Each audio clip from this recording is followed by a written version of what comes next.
okay, he had an issue because he thought that the coach was a little bit too light on the players, okay? And then when he was in Minnesota, he felt like Tom Thibodeau had gotten a little bit softer than he was when he was in Chicago. So that kind of leadership, Max and Jalen, is what I'm alluding to, that he's infused in the Miami Heat, that numbers themselves don't tell that story. That's what. I haven't, honestly, Max, in fairness, I don't know the answer. I haven't even thought about it. I'm just answering the question about underrated. But well, I hear you. My point is, don't have that he's answer. 15. Yeah. Max, Jalen, he's 15 on the list. Go ahead, Jalen. I think he deserves a little higher, like 13, maybe top 10, you could argue, but that's what I mean by not most underrated.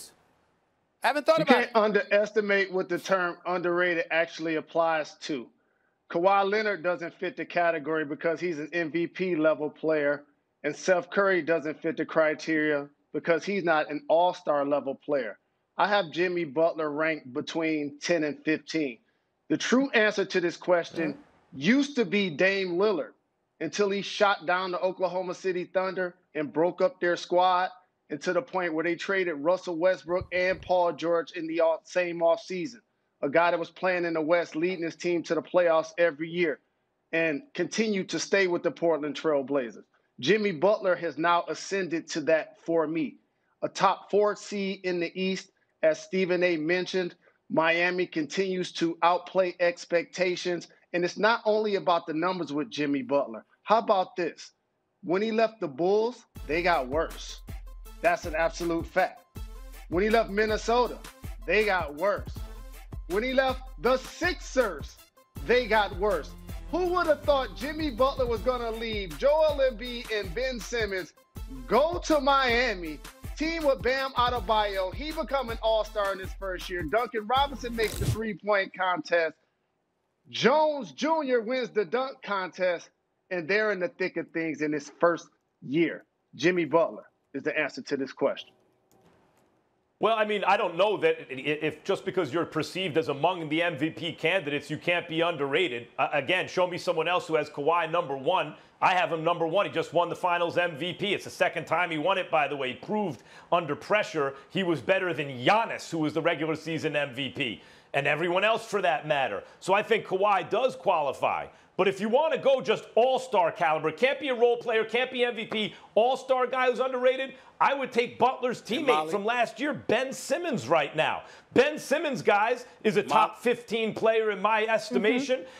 Maybe the best defensive player in the league right now, and people kind of sleeping right now.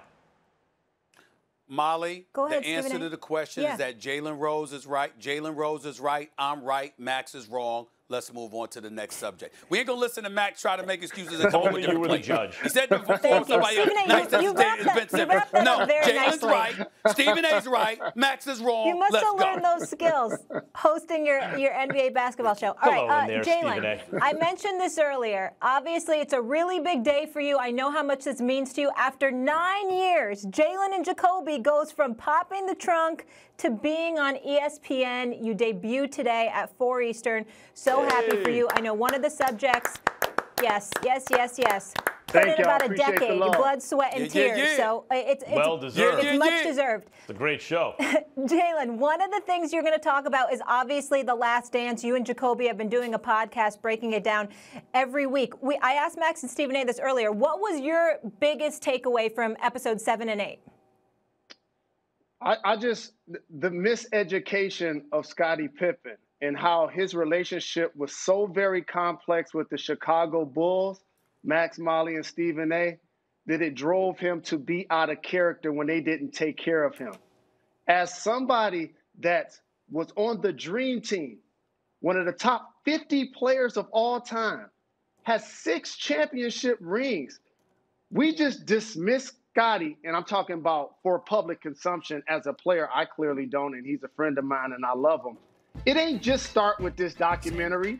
People have been doing it for years by calling him Robin. And so now all of a sudden, Michael Jordan leaves, and the guy that you and MJ was knocking down with the Dream Team, Tony Kukoc, who was coming to the team to be next in line, gets a play call for him in the huddle. And it's somebody that's played a lifetime of basketball.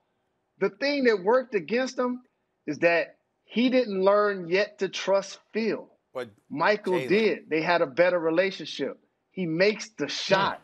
Stephen A., your Knicks, Max, he makes the shot. That makes you look so very bad in so many aspects. And that's something that he has not been able to live down, and we're not allowing him to. Jalen, my only retort to that is this. I don't disagree with you, but you can't put that on anybody when it's his words that do it. When he comes on the air, and it's shown last night, he said, I would sit out again. When he's caught on camera, and when not caught on camera, but when he says on camera, well, I didn't want to F up my summer, that's why I didn't get the surgery. He did that. That's my only issue. He did. All those great things you said about him are absolutely right, because I feel the same way about him. But he did that. That's all I'm saying. He absolutely did do that, Stephen A. But for those people who want to get in entertainment and in the sports, this is when business gets in the way of your personal feelings. If the squad would have taken care of him, he wouldn't have felt some type of way because he would have been invested. We have these conversations every day about people across the league. And so as somebody that played with Scottie after this, Max and Stephen A., trust me, I sat in the steam room with him and looked over at him and was excited about the year. We were like, yo, we got Tyson Chandler, we got Eddie Curry. We're going to do some work this year. The OG looked at me, Stephen A. He was like, I ain't about to do nothing for these mofos. They owe me. And based on that pain, he says he would have done it again because he regrets investing in the franchise because he felt like the dividend wasn't paid in return. It's really painful they didn't to see how it plays out. Really interesting.